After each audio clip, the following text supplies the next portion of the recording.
Hello Silver friends, this is Joli from QuickSilverHair, and today I'm going to answer your questions thus far in the Simply Silver Curls series. This is video 8 in that series, and I thought I would go ahead and start answering questions because I have 10 questions. I do have a few more videos coming out, but I figured you would probably be okay with there being a part 2 to this if needed. So grab a cup of coffee, a cup of tea, or whatever it is you prefer to drink, and let's get started. Question number 1 is any advice on managing your curls during transition? So that's a great question because there's a couple of things going on during transition that are going to affect your curls.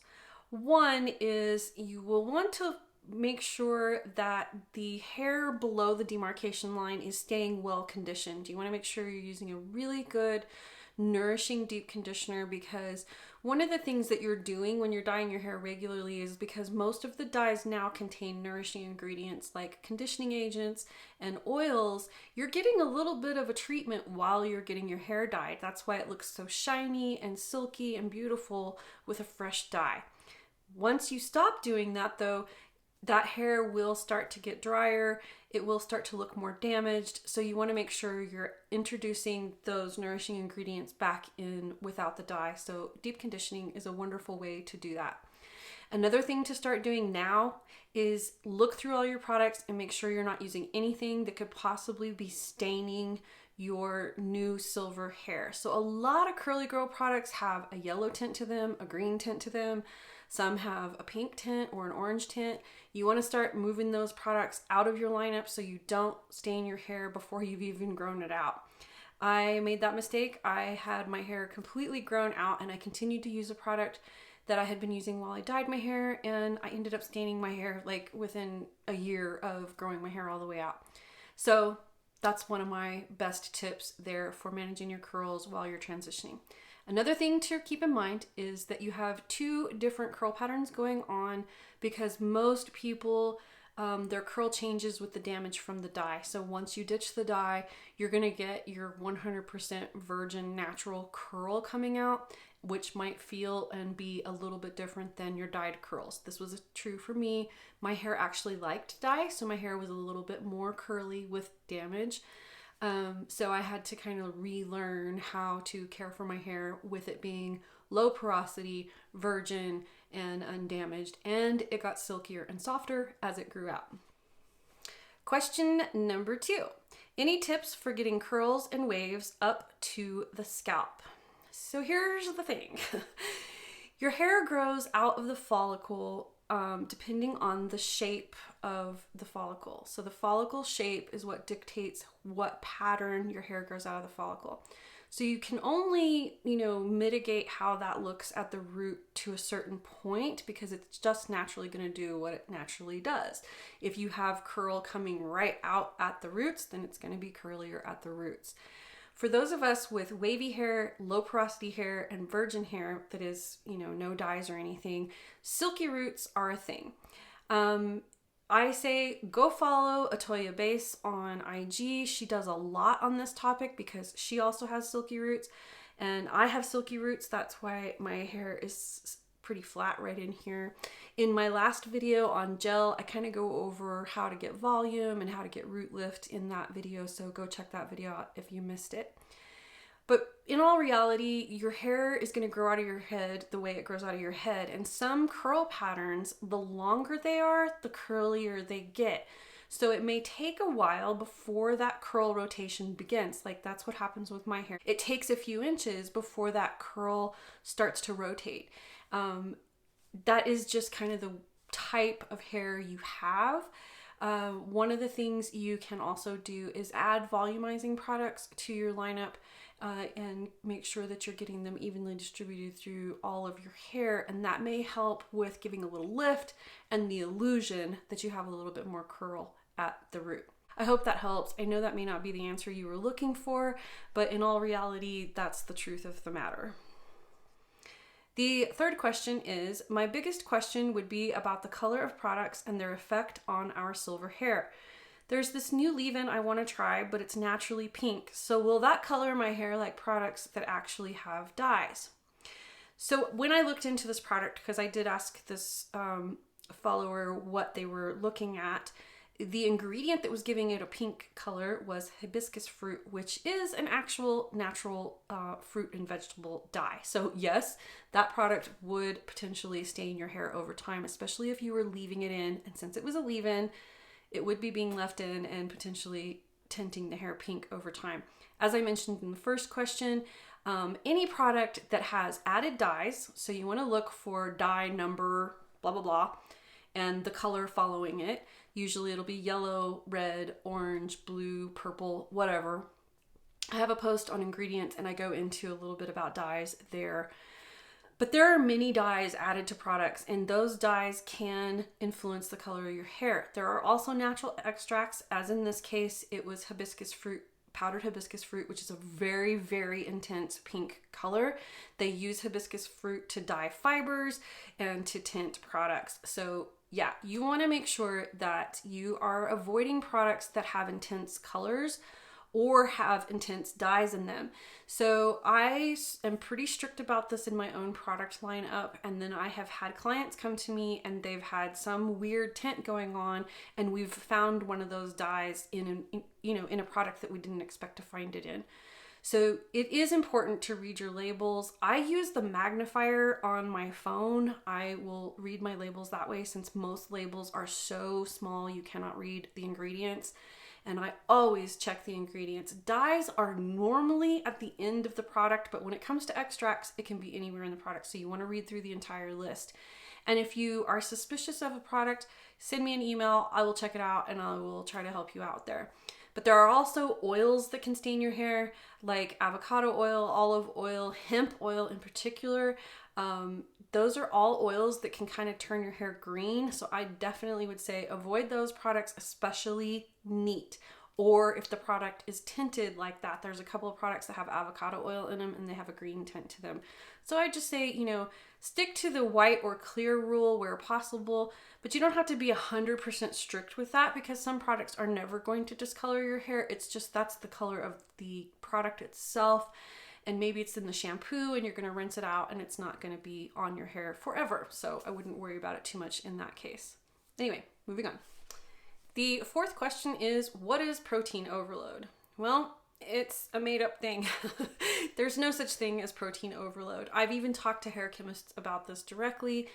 There is such a thing as protein buildup, and that is easily removed with clarifying. Now, one of the things you want to look for is that if your hair feels dry or straw-like or brittle, where it's breaking really, really super easily, start looking at your products and see how much protein you've got in your lineup, because you may have protein buildup and you may need to clarify and deep condition.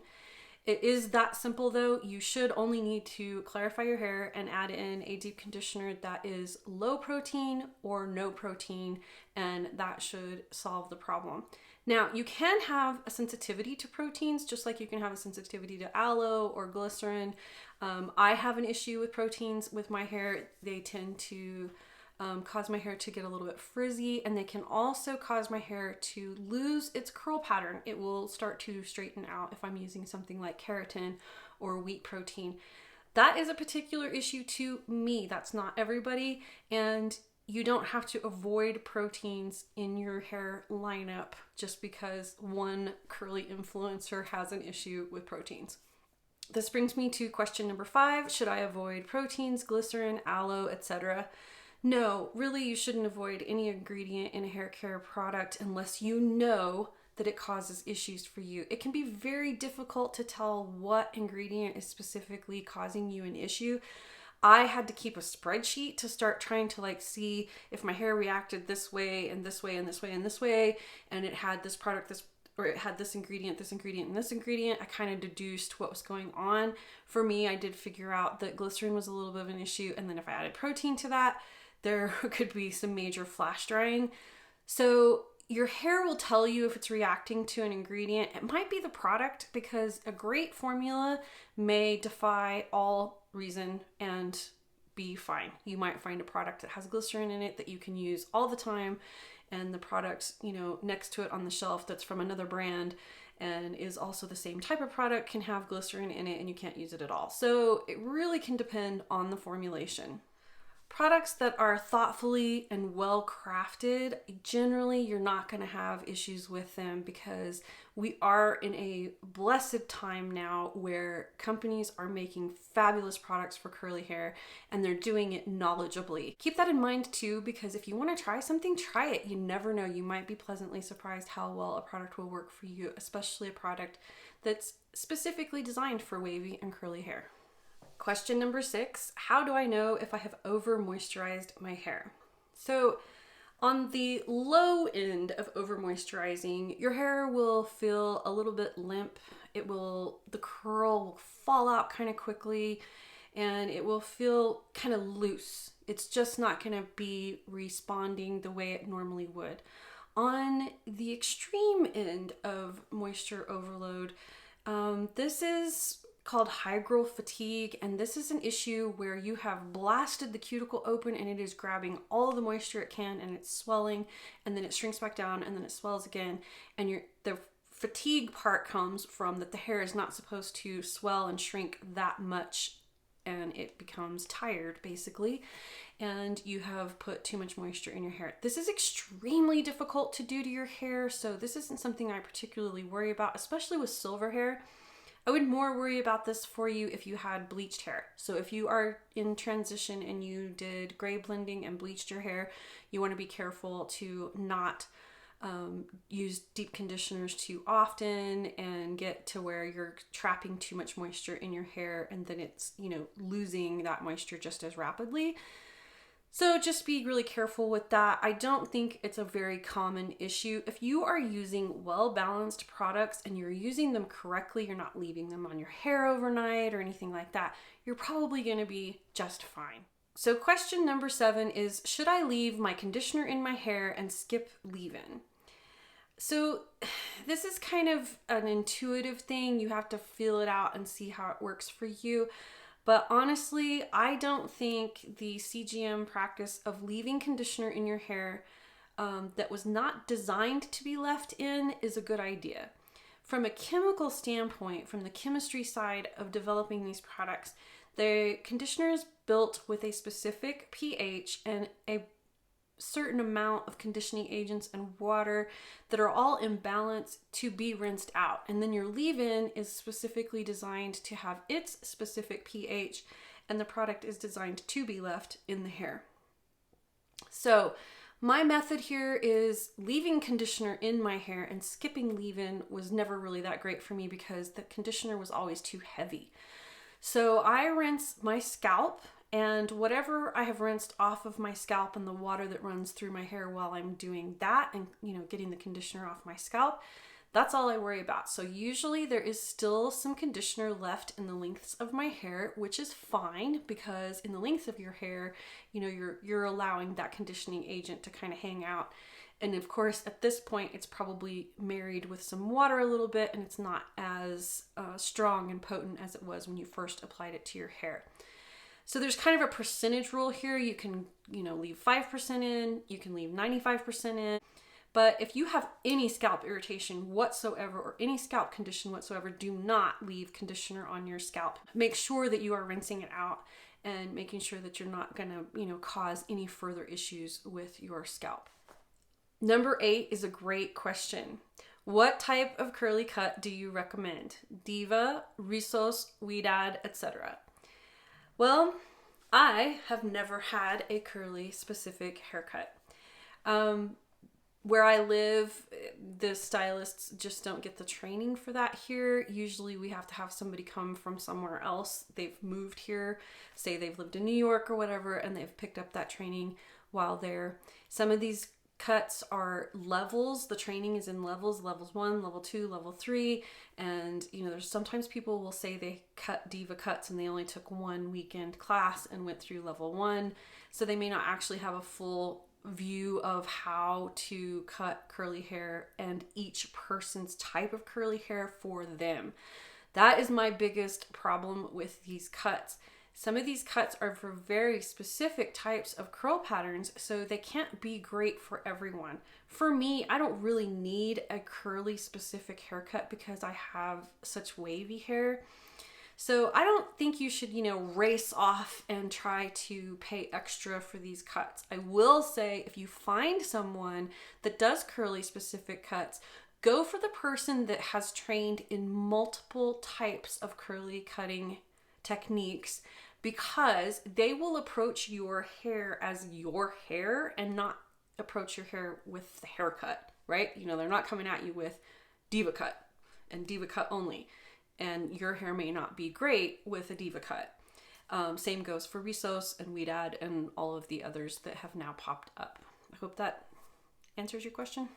Number 9, what do you use to control the frizz around your hairline and your ears? I love the Fiber Putty from Loma. I've mentioned this multiple times on my channel, but it is a styling cream with a little bit of hold in it. So you can see it's got a very thick texture. That's what you want. You want a styling cream with a little bit of a thick texture to it and something that will actually paste that hair down. So I do get the frizz around my ears, and so I'll just take it and gently go over it like that. If you have a shorter style and you want it to be a little firmer, you can use a product like TIGI Bedhead Wax. This is a wax stick, which it has this push-up thing, and it's a very stiff wax. And you can put it on your finger and put it on the hair, or you can go straight in and rub it in. I wouldn't do that because then I would disrupt the curl pattern, but I understand that that is a huge issue because, we have hormone hairs. Those are the hairs that when you have pregnancies and menopause and whatnot, that can get kind of shorter and fuzzier around the temples and around your ears. So that's what I use. So question number 10 is, how do you do a product-free wash day? I personally like to do product-free days when I do my clarifying and deep conditioning. I will follow my deep conditioner with a light rinse, and then I will just let my hair air dry after I pull it out of the plot. It's a great idea to go product-free because you give your hair a chance to breathe, to just be. And you can also do basically a product-free day, do shampoo and conditioner on one day, let your hair dry, and then the next day if you need to style it, just re-wet it, do your leave-in and your styler at that point. But product-free is generally no stylers. You're still going to want to do shampoo and conditioner so that your hair is not just dry and, susceptible to all of the elements. So I wouldn't just go with shampoo only.